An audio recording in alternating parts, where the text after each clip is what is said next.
2026 ప్రాంతంలో చూస్తే సుమారు 60 మంది చనిపోయారు రోడ్ యాక్సిడెంట్. ఇది వన్ ఆఫ్ ద రీజన్. అంటే మీరు గవర్నమెంట్ ని వ్యతిరేకం కాదు, కానీ ఇన్ని మంది చనిపోతున్నారు కాబట్టి నాకు నా కుటుంబ సభ్యుల్లాగే పిలువ చెప్తాను నేను. మన propose master plan 2047 80 metre road winding ఉంది, కానీ ప్రస్తుత మాస్టర్ ప్లాన్ లో 60 మీటర్. మన గాజువాక నుంచి అదే స్ట్రెచ్ హనుమంతవాక స్ట్రెచ్ వస్తే ఇప్పుడు దాకా 60 మీటర్ రోడ్ వైండింగ్ లేదు. ఉన్నది 45 ఫీట్ ఒక స్ట్రెచ్ లోని, ఒక ఎక్స్టెంట్ లో. అంటే ఒక 2 బస్సులు కూడా ప్రాపర్ గా వెళ్ళేవన్నమాట. అలాంటి దాన్ని మన స్టేట్ గవర్నమెంట్ ఇప్పటికొచ్చి యాక్షన్ తీసుకోలేదు.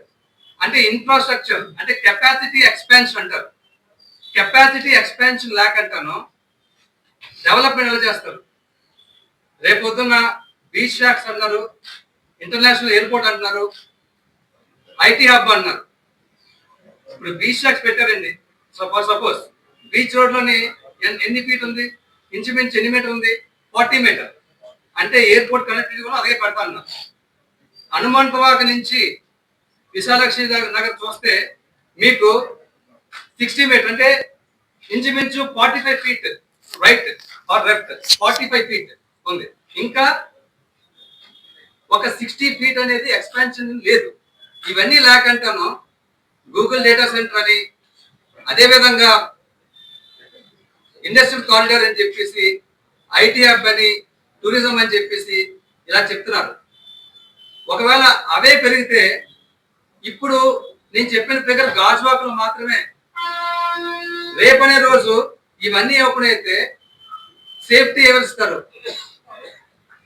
ముందు రోడ్ వైండింగ్ మీద పడండి. ఎందుకంటే గవర్నమెంట్ ఏమనుకుంటుందంటే అటువైపు పబ్లిక్ ప్రాపర్టీ ఎంకరేజ్ చేస్తున్నారు. కొంతమంది పొలిటికల్ ఇన్ఫ్లుయెన్స్ వల్ల ఆ ఎంకరేజ్ తీయలేకపోతున్నారు. ఇప్పుడు 60 మంది చనిపోయారు. అది ఎవరి బాధ్యులు? నా అథారిటీసా, జీవీఎంసీ కమిషనరా, ఆర్ఎన్బిఆ? నా అథారిటీస్ సిటీ లిమిట్స్ వచ్చేసరికి జీవీఎంసీ పరిధిలో వస్తుందని చెప్తున్నారు. మరి అమాయకులు అప్పుడు చూడండి, మీరేమన్నారంటే ఇది కేవలం ఒక అట్లీస్ట్ 50% రోడ్ మైనింగ్ లేపడం వల్ల జరుగుతుంది కదా.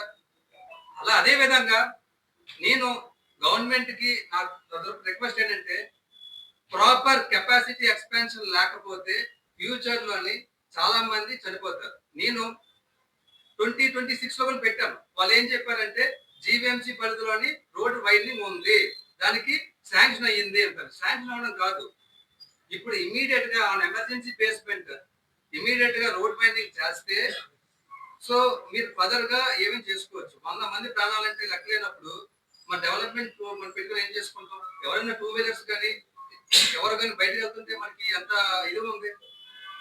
మనం ప్రెస్ లో కూడా మీరు చెప్తున్నాను, మామూలుగా మీరు బైక్ మీద హెల్మెట్ ఇవన్నీ చేసుకున్నారు. రోడ్ వైండింగ్ అంటే ప్రతి ఒక్క ఇంట్లో కూడా బైక్లు, కార్లు అన్ని ఉన్నాయి. అనే విశాఖపట్నం సిటీ మొత్తంలో 20 లక్షల మంది ఉన్నారు. బయట నుంచి కంపేర్ చేసుకుంటే అట్లీస్ట్ 10 లక్షల మందికి వాహనదారులు ఉన్నారు. సో మన బాధ్యత కింద గవర్నమెంట్ కొంచెం దీనిని దృష్టిలో పెట్టుకొని ఫస్ట్ మైనింగ్ చేయండి, తర్వాత మీరు ఇన్ఫ్రాస్ట్రక్చర్ డెవలప్మెంట్కి వెళ్ళండి. రోడ్ మైనింగ్ ప్రాపర్ గా లేకపోతే మీరు బీచ్ షాక్స్ పెట్టుకున్నా, ఇంటర్నేషనల్ ఎయిర్పోర్ట్ పెట్టుకున్నా, గూగుల్ డేటా సెంటర్ పెట్టుకున్నా, ఐటీ కారిడార్ పెట్టుకున్నా, దీనికి అమాయకుల లైఫ్ కూడా రోడ్డు మీద పోతాయి. అలాగే మీరు పబ్లిక్ సేఫ్టీ ఇంపార్టెంట్.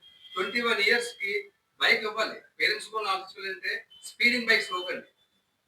అలా ఇచ్చినప్పుడు మన ఏరియా లిమిట్ అంతా 50 to 40 స్పీడ్ ఉంటుంది. మన పిల్లలకి ట్రాన్స్పోర్టేషన్ ఇవ్వాలి, కాదని లేదు. కానీ హై స్పీడింగ్ వెహికల్స్ ఇవ్వడం వల్ల ఇలా కంజెషన్ రోడ్లోని మీ పిల్లల్ని కొంచెం లేట్. మన రీసెంట్ గా వాళ్ళు ఒక పేరెంట్స్ చెప్తున్నారు, బైక్ అడిగితే స్పీడింగ్ బైక్ కొన్నారు. ఆ స్పీడ్ లిమిట్ క్రాస్ కానీ దీని గవర్నమెంట్ ని వైన్ చేయాలన్నాను. అలా పబ్లిక్ సేఫ్టీ కూడా ఇంపార్టెంట్. పబ్లిక్ పేరెంట్ గా ఎవ్రీ పేరెంట్ రెస్పాన్సిబిలిటీగా ఫీల్ అవ్వాలి. మనం రోడ్డు మీద మన బాబును పిల్లలు పంపించినప్పుడు వాళ్ళ ప్రవర్తన ఏంటి, వాళ్ళ ట్రాఫిక్ రెగ్యులేషన్స్ పాటిస్తున్నారు లేదా, ఇవన్నీ చూసుకోవాలి.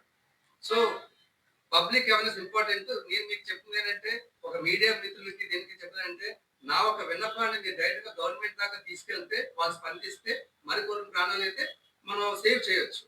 నేను ఒక అడుగు ముందుకు దేనికేసానంటే, ఏదో సొసైటీ గురించి నాకు ఒక ఇది ఉందని, అది మార్పు సందర్భంలోని నేను పబ్లిక్ రివ్యూస్కి వెళ్తుంటే పక్కన అన్నారు, మీరు మంచి పని చేస్తున్నారు బాబు, మంచి పని చేస్తామని నేనంటే కాదు, మనతో పాటు ప్రతి ఒక్కరు కూడా రోడ్ పైన చేయలేదనుకోండి, పబ్లిక్ వచ్చి అడగాలి.